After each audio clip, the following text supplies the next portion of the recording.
Okay, when you have a dream, you normally wake up and within 10 minutes you've forgotten about it. But when our next guest has a dream, he wakes up and calls the police. Chris Robinson has vivid and disturbing premonitions practically every night. The police take him seriously now, especially when it's a dream like this one.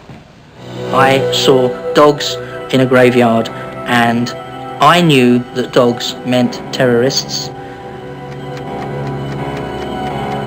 I saw clocks ticking. There was photographic equipment. There were all these strange symbols. Can't really explain what it feels like to know that something is going to happen that you can't possibly really know in advance. Hello, sir. Hello, my name's Chris Robinson. Look, yes, sir. I phoned up I a was couple of times. I frightened. want to speak to someone. I was nervous, but on the other hand, I knew that if I didn't go there and warn them, there could be a lot of people killed. Well, that was an episode from a new programme which goes on ITV out at 8:30 tonight. 8:30, yes. It's called Strange But True, hosted by Michael Aspel, and Chris is in it tonight. Now, that particular sequence was an episode. You dreamt there was a bomb, or thought there was something hugely problematical about RAF No, Stanmore. I knew it was a bomb. Right, you knew. And RAF Stanmore? Yes, I knew where it was. Basically, what had happened in 1989, I had a dream in October, which was to do with some terrorists and where they were staying. I told the police about that dream. They sort of didn't really take it seriously, but when terrorists were arrested at the hotel later... That you dreamt about? Yes. I mean, like, people think, my God, how did he know? It can't be a dream, he's telling lies. Oh, I think you're a fruitcake. Oh, absolutely. Yeah. But, I mean, he knew. He was right. So, surveillance. I mean, we got to watch him. So they gave me somebody to talk to whenever I wanted to, and they kept a close eye on me. So they sort of believe you. Well, they knew I knew what was happening. Yeah. What I had told them was factually correct. But they didn't know where you were getting it from. No, and they didn't really believe it was a dream. You could be an RA informant. Or I could have been in a pub and overheard somebody, or I could have played with a radio scanner and... Well, as far as the Stanmore thing's concerned, initially there didn't seem to be anything wrong, but indeed only, 3 or 4 weeks later? 4 weeks later, the bomb was where I thought it was going to be. Now look, we're going to see some spectacular tape now. Tell us about the dream you had, about the two MiGs colliding at an air show. Well, it was 2 weeks before an air show at Fairford in Gloucestershire. Yeah. I, at that time, didn't know about the air show, but I was dreaming about planes looping the loop, crashing into the ground, explosions and fireworks in the sky. You can all have those dreams, though. Yes, we can, and parachutes. But over the last 5 years, I've come to recognise which dream will be real and which dream is just a dream, which we all have. So you went down to the Well, first of all, I phoned the police. Yeah. And I spoke to a policeman on the Saturday morning and said, look, I've got postcodes for Gloucester. I now know there's an air show in Gloucester.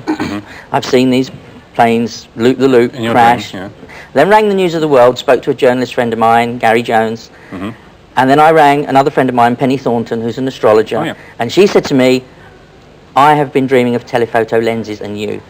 And that was the trigger. And I said, right, that's it. Jumped in the car, flew over to Gloucester. Didn't get there in time. The show had started. The car park was closed. Stop there. Hang on. Hang on. You couldn't get in. I couldn't get in. No, they wouldn't let you in. Well, it was full. Right. The car parks were full. It was to capacity. And you were desperately saying to somebody, let me through. I've got Please to tell let you me about in. this. So the policeman said, no, I can't let you in. It's closed. I'm sorry. And I told him about the dream. I told him who I was. I gave him a police contact. All right. And while you were standing there, horrified, this is what happened. Okay. The two MiG-29 Fulcrum fighters were among the stars of this year's Fairford Tattoo, celebrating the RAF's 75th anniversary. They were well into a sophisticated aerial display when the accident happened, one MiG appearing to cut across the nose of the other. The pilot had barely 15 seconds to eject as his blazing aircraft plunged to the ground. Miraculously, both Russian pilots had managed to eject in time. You actually saw that happen while you were there. Was it exactly what you dreamt? Almost exactly, yes. Yeah. What did you feel as you saw it happening, unfolding in reality in front of you? I couldn't really speak. After the fireball hit the ground, I then couldn't speak. But then a chap was standing next to me, and there was quite a crowd of people and a policeman, and they said they couldn't have survived. And I said, but in the dream, I saw the parachutes. They do. And they did. And they did. Yeah. So I knew there was no danger to the pilots. Do you dream every night? Yes. Now, presumably some of your dreams must be ordinary. Of course. Perfectly normal dreams about you and your life. And yes, absolutely. Yeah. Yeah. Do you ever have any pleasant premonitions? Because those are all a bit nasty. Oh, yes. I mean, there's lots of pleasant things. I mean, I think, but we all do that, you know. you're a regular guy. You're just an ordinary bloke, aren't you? Yeah, just I mean, you're not claiming to be David Icke or even Jesus Christ. No, you know? certainly not. Okay. So what is it, do you think, that you've got that the rest of us don't have? How do you think it works? Well, I don't know how it works, and I think we've all got it. Right. I think that the difference with me and perhaps you is that I've set some time in my life aside to watch with it, to work with it. And as you have to get up and you've got really busy schedules, when the first dream came, I said, right, that's it. I'm going to give this a year, because I was convinced. And I wanted to convince others. So I didn't really do anything. I lay in bed and then... So you've developed a facility. I've developed a facility. To interpret your dream. But what it means is, of course, if all this is as real as it would seem, everything's predestined. We're on a fixed track. No, I don't think that's right. The way I think it is, if there are different theories of the universe. If the universe started with a Big Bang, and it's a cyclic universe, there's this Big Bang, it goes out for 30 billion years, or however long, and they're arguing about how. And it comes back in again, and it all happens again. If we believe a material universe, cause and effect create everything. I mean, you bring an egg and a sperm together and you create a child. And it's how that was before they came together that determines the colour of... I mean, it's all predetermined, isn't it? Also, all you got to do is provide it with warmth and nourishment, and that child will grow. And that happens with every living thing on the planet. So there is a certain amount of predestined. Now, if what I'm seeing is what happened in the last cycle of the universe, I don't know this is right. I mean, I'm just going on trying to work out. I need an answer, and science needs an answer, and it needs researching. How do you mean the last cycle of the universe?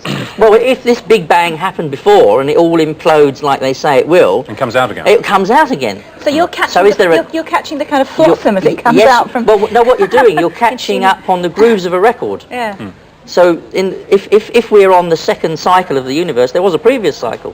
So as we're approaching it, we might be able to, like the shock wave in front. That might not be true, but what is true is this is a phenomena, and it happens. Can you make yourself dream about the National Lottery and let me know? Well, I will let you know, but I'll do it first. Yes, absolutely. You'll have a cue. Right. Well, last night, Chris asked our researchers, and we asked him to put an object into a box to test his abilities. Now, he's studied the box, he's been able to see it, but he's not opened it because we've had a security guard with it all night. Would you like to come on in with our security guard with this unopened box? No, he's not touched it, has he? He's not looked inside this box. So there's no way, and the object was put in the box miles away from him, so there's no way that you I haven't seen the box until I got in here this morning, believe me. Right. So there's no way you know what's in there. Okay, so we know what's in there, but you don't. Would you like to tell us what you think is in there? Because you had a dream last night. Well, my dream last night, there were only two boxes in the dream. There was a telephone box, and there was a friend of mine in there called Raymond, and his nickname was Dolly. We all used to call him Dolly. So I take across to the translation of the dream, box, Dolly. Right. The other parts of the dream, the other boxes were in a post office sack. Right. And there were lots of these things, and they were like presents. And there was some reference to Barbie. So that's a doll as well. Right. So we take it over. So it's some kind of children's toy.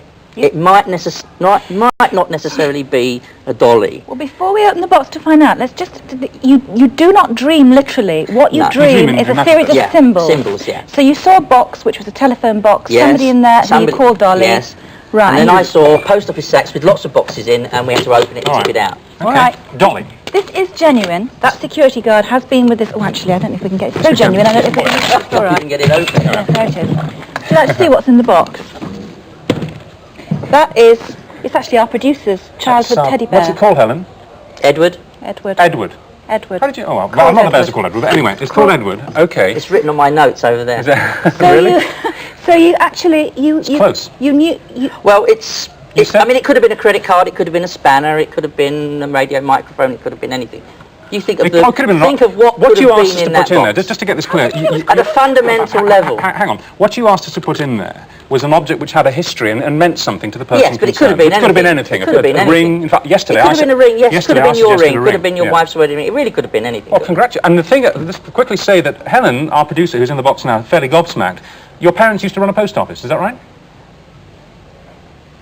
And you were born on Christmas Day, which would explain the part. Right, that would explain, but it is cryptic, and you do have to translate it. And Bloody in hell. fairness to me, I really only did have one night to do this. I still want to know If how I'd you knew had- he was called Edward. It's on my notes over there. The Well, why man. did you have notes about him? Well, the man in the telephone box Yeah. with Dolly, there were two people Yeah. in the box, was a friend of mine, journalist who is now deceased, Trevor Edward Kempson. How He was from the News of the extraordinary. World. And I was actually thinking of Trevor or Edward. But when I saw it, I thought, no, it's not Trevor, it's Edward.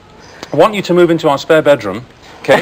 And we want notes from you every morning, all right? Okay. We're going to feed you with some financial tips, you know, Okay. from the FTSE index and all the rest of it, okay? I think the National Lottery, definitely. Yeah. Good to meet you. Thank you for that. Thank you very much. Thank you. A remarkable... Thank you very much. And that's strange but true on ITV tonight. Yes. Look out as well, Yeah. we should Everybody say. watch It's an it. amazing experiment, actually. Strange. That really is weird. Right. Okay, thank you. Thank you very much.